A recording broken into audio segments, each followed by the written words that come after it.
श्री गणेशाय नमः।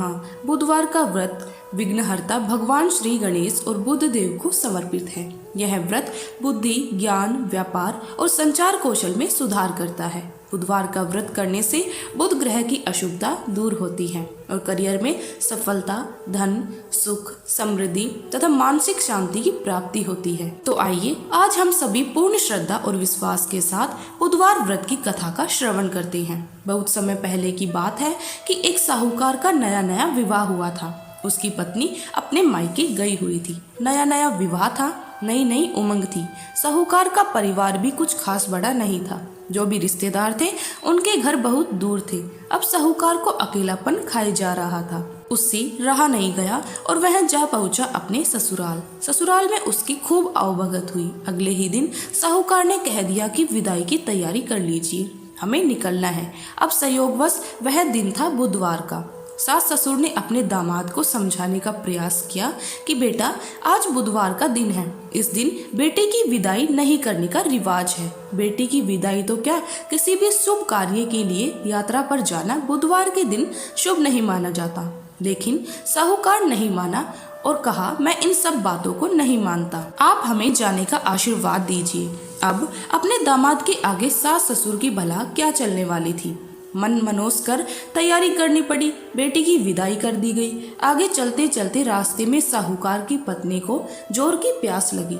साहूकार जैसे ही पानी लेने के लिए गया और जब पानी लेकर वापस लौटा तो देखकर हैरान रह गया। उसने देखा कि उसकी ही हमशक्ल कोई व्यक्ति गाड़ी में पत्नी के बगल में बैठा हुआ था। उसकी पत्नी भी एक शक्ल के दो दो व्यक्तियों को देखकर परेशानी में पड़ गई। उसका पति कौन सा है? जैसे ही साहूकार ने पत्नी के पास बैठे व्यक्ति से पूछा कि वह कौन है, तो पलटकर उसने जवाब दिया कि भैया, मैं तो उस नगर का साहूकार हूँ और अपनी पत्नी को लेकर जा रहा हूँ। तुम बताओ, तुम कौन हो और मेरी पत्नी पर तुम इतना अधिकार क्यों जमा रहे हो? ऐसे बहस करते करते दोनों में विवाद बढ़ गया। विवाद को देखते हुए राज्य के सिपाही वहां पहुंचे और साहूकार को पकड़ लिया। अब सिपाही भी चक्कर में पड़ गया कि दोनों की शक्ल सूरत तो एक समान है। उन्होंने साहूकार की पत्नी से पूछा, बताओ, इनमें से तुम्हारा पति कौन सा है? अब बेचारी भला वह क्या जवाब देती। तब साहूकार ने हाथ जोड़ लिए और भगवान से विनती की कि हे भगवान, यह आपकी ही माया है। तभी आकाशवाणी हुई कि मूर्ख, याद कर, कुछ समय पहले तूने ही तो अपने सास ससुर की आज्ञा ना मानकर भगवान बुद्ध का अपमान किया और बुधवार के दिन तू अपनी पत्नी को लेकर चल पड़ा, जबकि तुझे इस दिन नहीं जाना चाहिए था। यह स्वयं बुद्ध देव हैं जो तुम्हें सबक सिखाने के लिए तुम्हारे वेश में हैं। अब साहूकार ने सच्चे मन से क्षमा मांगी और भविष्य में कभी ऐसा न करने का वचन दिया और बुधवार को नियम पूर्वक व्रत पालन करने का संकल्प लिया। तब जाकर साहूकार के रूप में प्रकट हुए बुद्ध देवता अंतर्ध्याय हो गए और साहूकार अपनी पत्नी को लेकर घर जा सका। इस घटना के बाद साहूकार और उसकी पत्नी दोनों नियमित रूप से बुधवार का व्रत पालन करने लगे। मान्यता है कि जो भी व्यक्ति इस कथा को सुनता या कहता है, पढ़ता है, उसे बुधवार के दिन यात्रा करने पर कोई भी दोष नहीं लगता। समस्त सुखों की भी प्राप्ति होती है। बुध ग्रह की शांति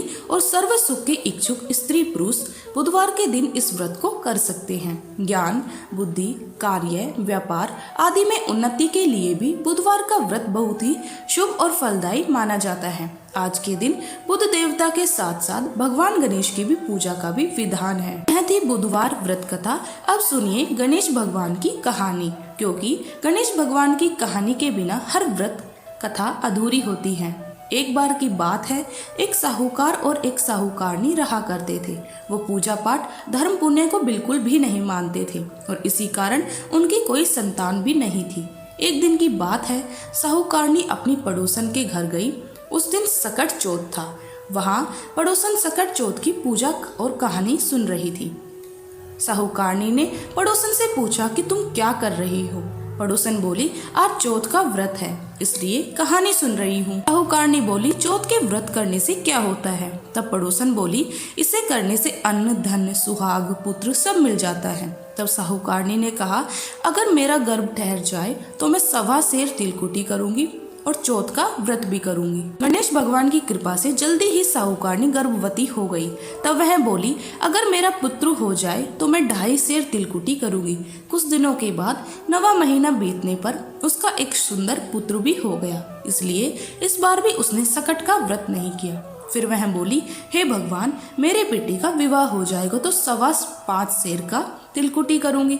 कुछ वर्ष बाद उसके बेटे का विवाह तय हो गया और जब उसका बेटा विवाह करने चला गया तो उस बार भी साहूकारनी ने तिलकुट नहीं किया। इस कारण से चौथ माता और गणेश भगवान क्रोधित हो गए और उन्होंने फेरों से उसके बेटे को उठाकर पीपल के पेड़ पर बिठा दिया। इधर सभी वर को खोजने लगे पर वह नहीं मिला। हताश निराश होकर सारे लोग अपने अपने घर को लौट गए। इधर जिस लड़की से साहूकारनी के लड़के का विवाह होने वाला था, वह अपनी सहेलियों के साथ गणगौर पूजने के लिए जंगल में धूप लेने चली गई। तभी रास्ते में पीपल के पेड़ से आवाज आई, ओ मेरी अर्धव्याही। यह बात सुनकर जब लड़की घर आई तो उसके बाद धीरे धीरे उसका शरीर सूखकर काटा होने लगा। वह दिन पर दिन कमजोर होने लगी। एक दिन लड़की की माँ ने कहा, बेटी, मैं तो तुम्हें अच्छा खिलाती हूँ, अच्छा पहनाती हूँ, फिर भी तुम सूखती जा रही हो, ऐसा क्यों है? तब लड़की अपनी माँ से बोली, माँ, जब भी मैं धूप लेने जंगल में जाती हूँ तो पीपल के पेड़ से एक आदमी बोलता है, ओ मेरी अर्धव्याही, और उसने मेहंदी भी लगा रखी है, सेहरा भी बांध रखा है। तब लड़की की माँ ने पीपल के पेड़ के पास जाकर देखा तो पहचान लिया कि यह तो उसका जमाई है।